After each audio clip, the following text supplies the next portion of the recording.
Today we're reading Thank You, Omu, written by Oje Mora. Note to the reader, Omu is actually pronounced Amu. See, I said it wrong. And it's the Igbo term for queen. So let's say it together. Amu, Amu. Thank you, Amu. On the corner of First Street and Long Street, on the very top floor, Amu was cooking a thick red stew in a big fat pot for a nice evening meal. She seasoned it and stirred it and took a small taste. What a delicious stew, Amu said. Tonight's dinner will surely be the best I ever had. With that, Amu put down her spoon and went to read a book before supper. As the thick red stew simmered on the stove, its scrumptious scent wafted out the window and out the door, down the hall, toward the street, around the block, until knock! Someone was at the door. When Amu opened it, she saw a little boy. Little boy, Amu explained. What brings you to my home? I was playing with my race car down the hall when I smelled the most delicious smell, the little boy replied. What is it? Thick red stew. Stew, he sighed. That sure sounds yummy. Amu thought for a moment. She was saving her stew for dinner, but she had made quite a bit. It wouldn't hurt to share. Would you like some? The little boy nodded, and so Amu spooned out some thick red stew from the big fat pot for her nice evening meal. Thank you, Amu, the little boy said, and went on his way. With that, Amu closed the door, went back to her book, and as she read, her thick red stew's scrumptious scent wafted out the window and out the door, down the hall, toward the street, around the block, until knock, knock. Someone was at the door. When Amu opened the door, this time she saw a police officer. Miss Police Officer, Amu explained, what brings you to my home? I was on duty down the street when I smelled the most delicious smell, Miss Police Officer replied. What is it? Thick red stew.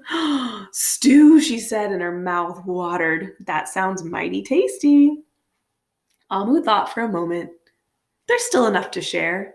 Would you like some? The police officer nodded. Once again, Amu spooned out some thick red stew from the big fat pot for her nice evening meal. Thank you, Amu, the officer said, and went on her way.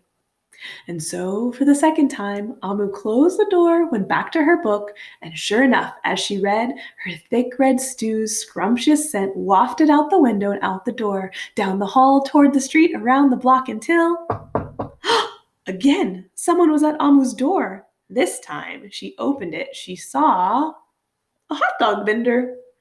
Mr. Hot Dog Vendor, Amu explained, what brings you to my home?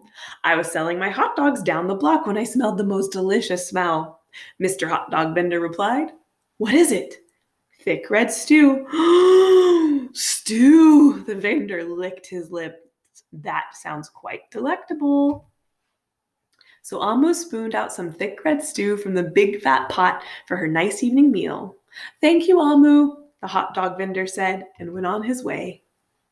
Throughout the day, people from all across the neighborhood knocked on Amu's door. She fed a shop owner, a cab driver, a doctor, an actor, a lawyer, a dancer, a baker, an artist, a singer, an athlete, a bus driver, construction worker, even the mayor stopped by. And each time they knocked, Amu shared. Soon the sky darkened, the streetlights brightened, and it was finally time for dinner. But when Amu opened her big fat pot of thick red stew for her nice evening meal, it was empty. Amu sniffled. There goes the best dinner I ever had. Sorry and blue, she sat at the table with her empty pot until knock, knock, knock, knock, knock. Who could that be? Amu wondered. When she opened the door, she saw the little boy, the police officer, the hot dog vendor, the shop owner, the cab driver, the doctor, the actor, the lawyer, the dancer, the baker. Why, everyone she fed today was at her door. I'm so sorry, everyone, Amu sighed. My thick red stew is all gone. I have nothing left to share. The little boy tugged at Amu's sleeve. Don't worry, Amu. We're not here to ask. We're here to give. And the police officer carried in a fresh salad. The mayor entered with a roast chicken. The baker brought a collection of sweet goodies. Even the little boy presented Amu with something special in a shiny red envelope. Everyone who'd knocked on Amu's door that day squeezed inside her tiny apartment, and together they ate, they danced, they celebrated. While Amu's big fat pot of thick red stew was empty, her heart was full of happiness and love. This was actually the best dinner she ever had. And a little note saying, "Thank you, Amu."